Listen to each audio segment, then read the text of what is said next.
Sincèrement, l'heure est très grave, les amis. Le conseiller du parti politique BR, M. Atikou, s'insurge contre les acteurs politiques dans le cadre des attaques terroristes que rencontre le Bénin actuellement. Nous précisons que ces attaques durent depuis longtemps, mais pour hier nuit, étaient vraiment inquiétants et il se prononce sur le sujet en interpellant les acteurs politiques à se concentrer sur cette situation qui dérange le pays actuellement, au lieu de se concentrer uniquement sur la politique. Vraiment, je pense que nous allons l'écouter. Lorsque on est un bon citoyen et qu'on est bien éduqué, quand le combat de la nation se fait prioritaire, on range le combat du parti.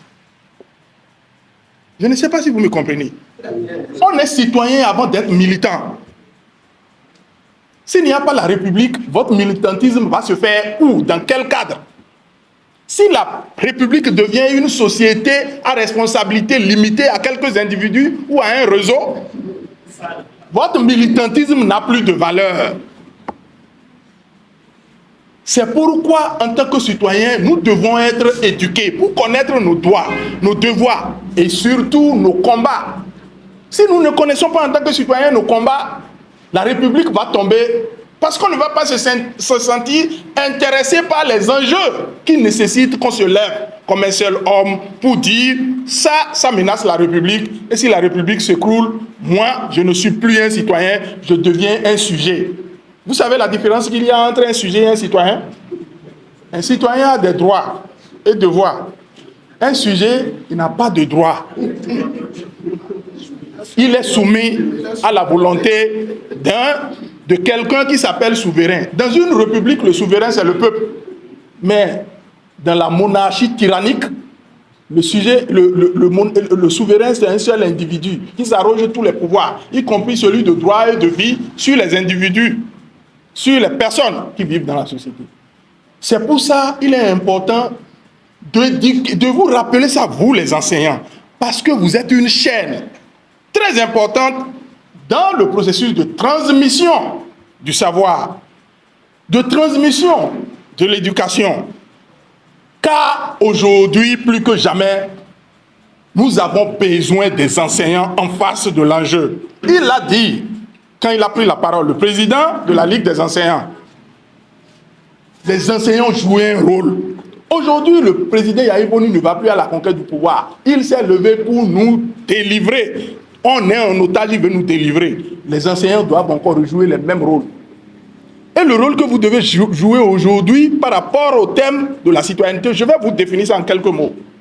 Aujourd'hui, nous sommes en insécurité intellectuelle et en insécurité physique. Je vais vous expliquer. L'insécurité physique, c'est les terroristes qui chaque jour nous rappellent leur présence. Le Bénin ne connaissait pas ça avant cette merde de rupture, avant que cette imposture ne s'installe comme un système de gouvernance. Le Bénin ne connaissait pas ça. Mais aujourd'hui, nous sommes menacés.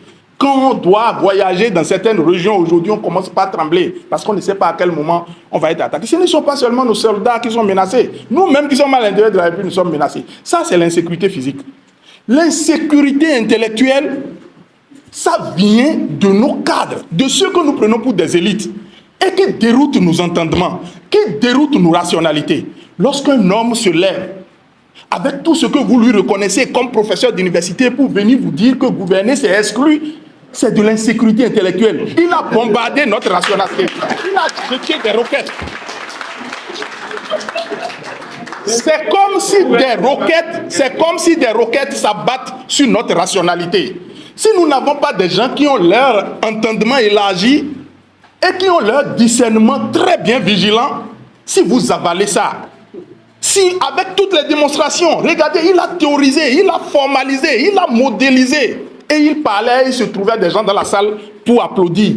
Ça, c'est une attaque à notre rationalité. Il veut détruire notre raisonnement. Alors, si vous, les enseignants, qui avez en charge l'éducation de l'esprit, c'est-à-dire qui avez en charge de travailler, de soigner l'esprit des apprenants, si vous n'êtes pas vigilants, lors des commentaires, lors des lectures de ces tests, pour être suffisamment éclairé pour dire aux enfants, ça là, ce n'est pas de la valeur à promouvoir.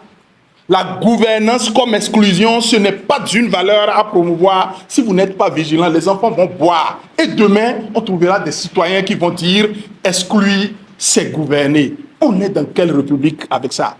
Il vous revient, vous les enseignants, que les citoyens que vous voulez concevoir pour le bien-être de demain. Parce que l'école est aussi un sanctuaire d'éducation à la citoyenneté. Les citoyens que vous voulez former pour le bien-être ne doivent jamais penser que gouverner, c'est exclure. Vous devez vous battre pour que son école s'écroule. Celui qui a construit cette école de gouvernance par l'exclusion, cette école, vous devez détruire ça. Si vous n'en êtes pas conscient, vous n'allez pas faire attention à ça. Alors, pour la citoyenneté, pour l'éducation à la citoyenneté aujourd'hui, autant nous devons faire attention aux valeurs que nous voulons promouvoir, nous devons aussi faire attention aux principes que notre rationalité va assimiler.